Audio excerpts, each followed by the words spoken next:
Hello everyone, this is Smriti and welcome back to my channel. So in today's video, we'll be explaining you the general concept of national income. इस video में हम लोग cover करेंगे कि national income के एक theoretical part को, ठीक है, नेशनल इनकम एग्रीगेट्स हम लोग नेक्स्ट वीडियो में स्टार्ट करेंगे. इसमें क्या समझेंगे? इस वीडियो में हम लोग समझेंगे कि नेशनल इनकम एक्चुअली में होता क्या है. सारी जितनी भी थियोरेटिकल चीज़ें हैं वो इस वीडियो में कवर किया जाएगा. नेशनल इनकम की डेफिनेशन क्या है, नेशनल इनकम में कौन सी चीज़ को, किस वैल्यू को ऐड किया जा सकता है और किस वैल्यू को एक्सक्लूड करते हैं, क्या चीज़ें इंक्लूड करते हैं, क्या चीज़ें एक्सक्लूड करते हैं, यही सारी चीज़ें इस वीडियो में हम लोग जानेंगे. Alright, national income. अब नेशनल इनकम करता क्या है? नेशनल इनकम करता क्या है? What it does is it measures the level of economic activity. किस लेवल पे इकोनॉमिक एक्टिविटी इस कंट्री में हो रहा है, उस चीज़ को मेजर करता है.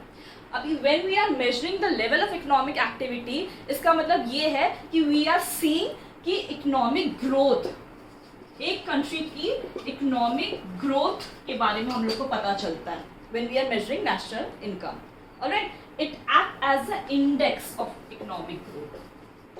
National income act as a index for economic growth because we are measuring our economic activities through national income. इस पूरे इकोनॉमी में कितने वर्थ ऑफ रुपीस के आपके गुड्स एंड सर्विसेज फ्लो कर रहे हैं, वो कौन बताता है? हमारा नेशनल इनकम बताता है. एक कंट्री पूरे वर्ल्ड में किस पोजीशन में है अपने इकोनॉमिक ग्रोथ में, ये कौन बताता है? आपका नेशनल इनकम बताता है.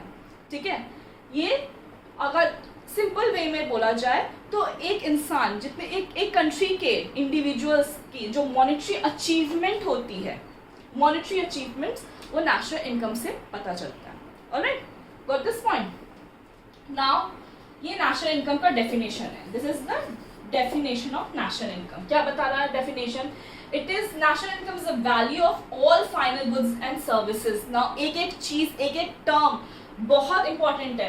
Final goods and services produced by the normal resident of a country in a year.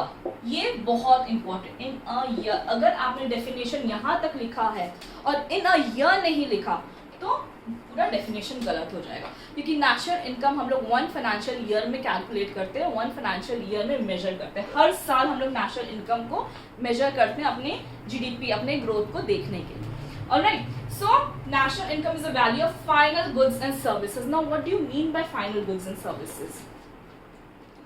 ये फाइनल गुड्स एंड सर्विसेज है क्या?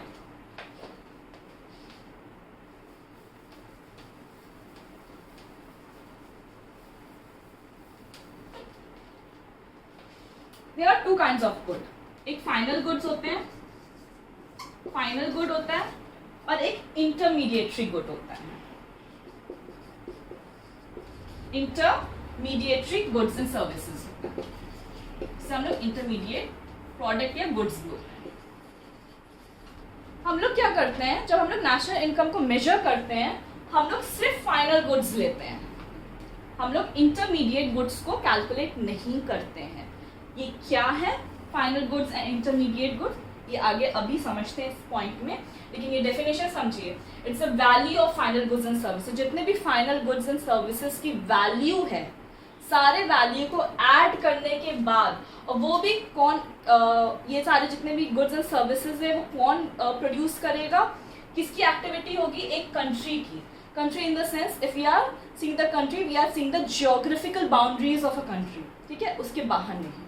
तो एक कंट्री, एक नॉर्मल रेसिडेंट, हम लोग सिटीजन्स जो इस गुड्स एंड सर्विसेज को प्रोड्यूस कर रहे हैं, उसकी फाइनल वैल्यू को हम लोग एड अप करते हैं, वो भी एक साल में, in 1 financial year. In a year is known as national income.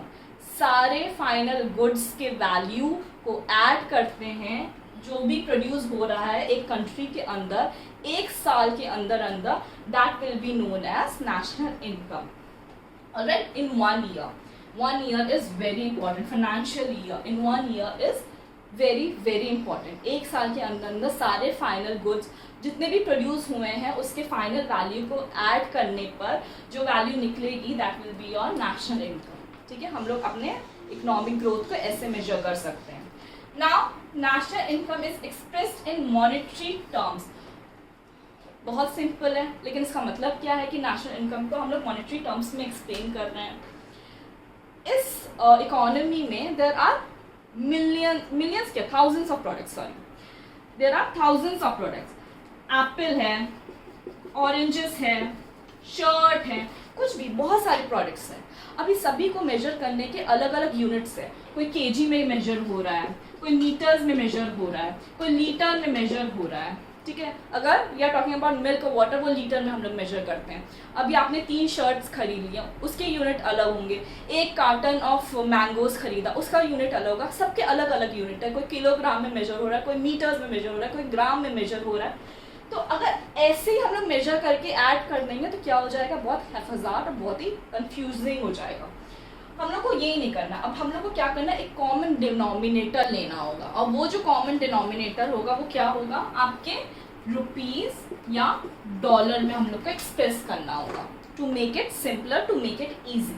ठीक है, ये जो रुपीज और डॉलर में हम लोग एक्सप्रेस करेंगे सारे प्रोडक्ट्स के वैल्यूज को, that will be known as monetary terms में हम लोग नेशनल इनकम को एक्सप्रेस कर रहे हैं। ये चीज समझ में आया। Now next point is national income reflects value of final goods and services excluding intermediate products. Now what do you mean by कि सारे final goods and services के value को ही add किया जाता है और किसको exclude किया जाता है, intermediate products को exclude कर दिया जाता है।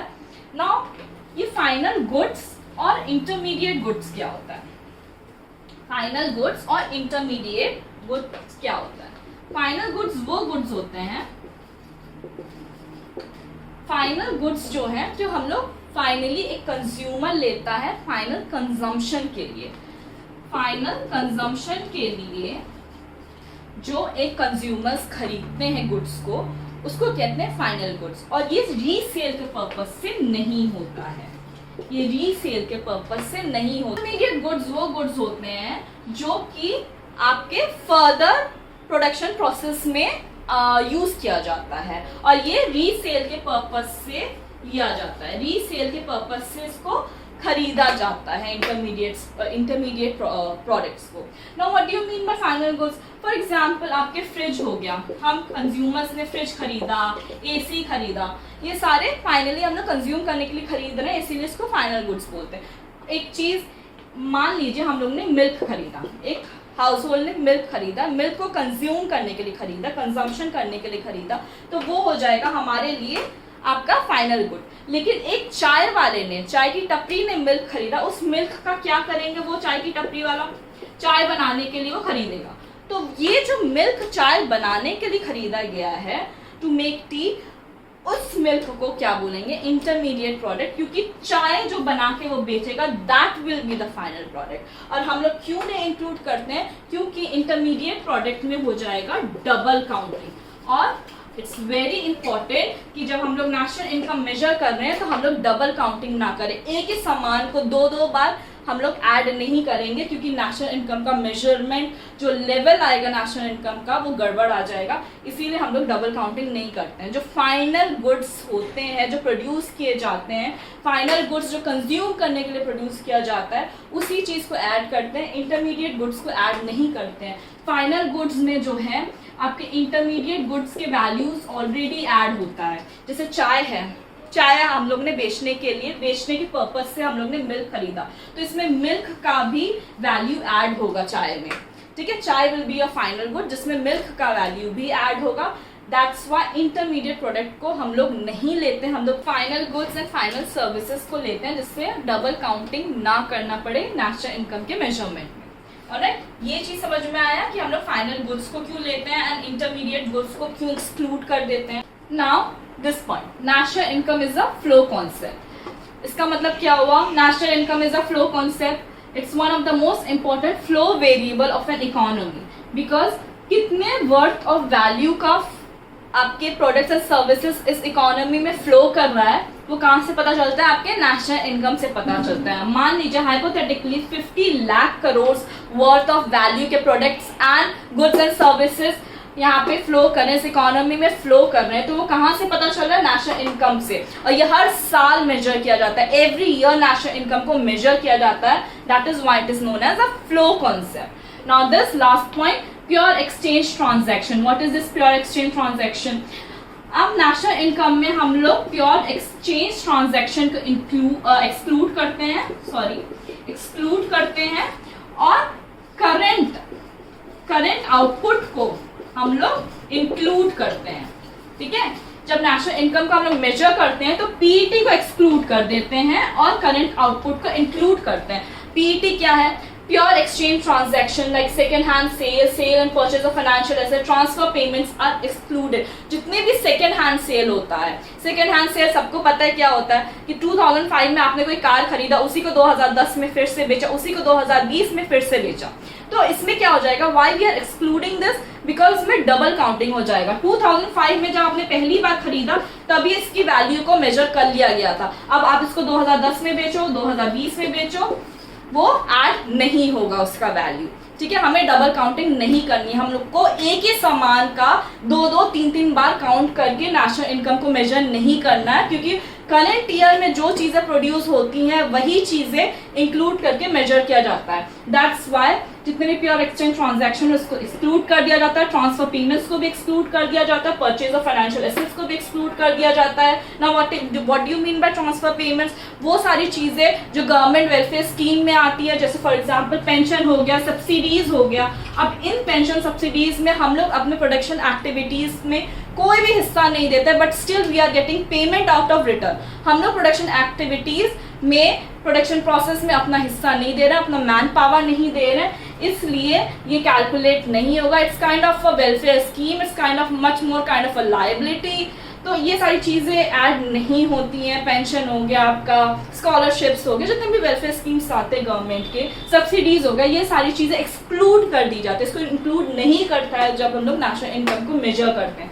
सिर्फ जो करंट आउटपुट, जो जितने भी करंट ईयर में 2023 का अगर हमें ऐड करना है, नेशनल इनकम मेजर करना है, तो 2023 में जितने भी गुड्स एंड सर्विसेज प्रोड्यूस किए गए हैं एक कंट्री में, वही चीज़ें ऐड होंगी। एक साल के अंदर अंदर जो चीज़ें प्रोड्यूस और जिन जिन चीज़ों का सर्विसेज दिया गया है वही चीज़ ऐड होगा, बाकी एक्सक्लूड कर दिया जाएगा। तो अब आपको समझ में आया होगा कि नेशनल इनकम में कौन सी चीज़ एक्सक्लूड किया जाएगा, कौन सी चीज़ इंक्लूड किया जाएगा, विच इज़ वेरी इंपॉर्टेंट। आपका फाइनल गुड्स एंड सर्विसेज जो वैल्यू है, फाइनल गुड्स एंड सर्विसेज, वही फाइनल वैल्यू ऐड किया जाएगा। और जो इंटरमीडिएट प्रोडक्ट्स हैं जो कि यूज किया जाता है फाइनल गुड्स को बनाने के लिए, वो चीज ऐड नहीं होगा। फाइनल गुड्स जो है रीसेल के पर्पस से नहीं लिया जाता है, फाइनली कंज्यूम करने के पर्पस से लिया जाता है। It is the end product, जो फाइनल प्रोडक्ट होता है, इट्स द एंड प्रोडक्ट। वही चीज, वही प्रोडक्ट की वैल्यू को ऐड किया जाएगा नेशनल इनकम जब हम लोग कैलकुलेट करेंगे। और जो इंटरमीडिएट प्रोडक्ट होता है जो कि फाइनल गुड्स को बनाने के लिए इस्तेमाल किया जाता है, उस चीज की वैल्यू को हम लोग ऐड नहीं करेंगे। ठीक है, ये चीज समझ में आया। National income is a flow concept और इसमें प्योर एक्सचेंज ट्रांजैक्शंस जो कि सेकेंड हैंड सेल हो गया, ट्रांसफर पेमेंट्स हो गया, ये सारी चीजें ऐड नहीं की जाएंगी। जो करंट आउटपुट होता है, जितने भी करंट आउटपुट, जितने भी करंट प्रोडक्शन होता है, जितने भी करंट सेल हो रहा है, प्रोड्यूस हो रहा है करंट ईयर में, वही चीज ऐड की जाएंगी। और अब ये चीज समझ में आया, national income is the value of final goods and services. अब ये डेफिनेशन और क्लियर हो गया होगा कि जितने भी फाइनल गुड्स एंड सर्विसेज की वैल्यू है वही नेशनल इनकम में ऐड किया जाता है, which is produced by the normal resident of the country. एक कंट्री के अंदर, एक साल के अंदर अंदर एक कंट्री में जितने भी goods and services finally produce किए गए हैं, वही चीज आपके नेशनल इनकम में जाके ऐड होता है। National income is express in the monetary terms, because यहाँ पे बहुत सारे प्रोडक्ट्स हैं। इतने सारे प्रोडक्ट्स को जो है, सब कोई किलोग्राम में बिक रहा है, कोई ग्राम में बिक रहा है, कोई लीटर में बिक रहा है, उन्हीं सबका कॉमन डिनोमिनेटर लेकर हम लोग जब मेजर करते हैं, या तो रुपीस के टर्म में मेजर करते हैं या तो आपके डॉलर के टर्म में मेजर करते हैं। That is why it is known है national income is express in the monetary terms. ये समझ में आया होगा क्या चीज़ें इंक्लूड किया जाता है, क्या चीज़ें एक्सक्लूड किया जाता है। आपका फाइनल गुड्स के वैल्यूज को इंक्लूड किया जाता है और इंटरमीडिएट गुड्स के वैल्यूज को एक्सक्लूड कर दिया जाता है, क्योंकि फाइनल गुड में ही इंटरमीडिएट गुड की वैल्यूज एडेड रहती हैं, ठीक है। ये भी समझ में आ गया। It's a flow concept. Pure exchange transactions को एक्सक्लूड कर दिया जाता है और सिर्फ करंट आउटपुट को ही इंक्लूड किया जाता है।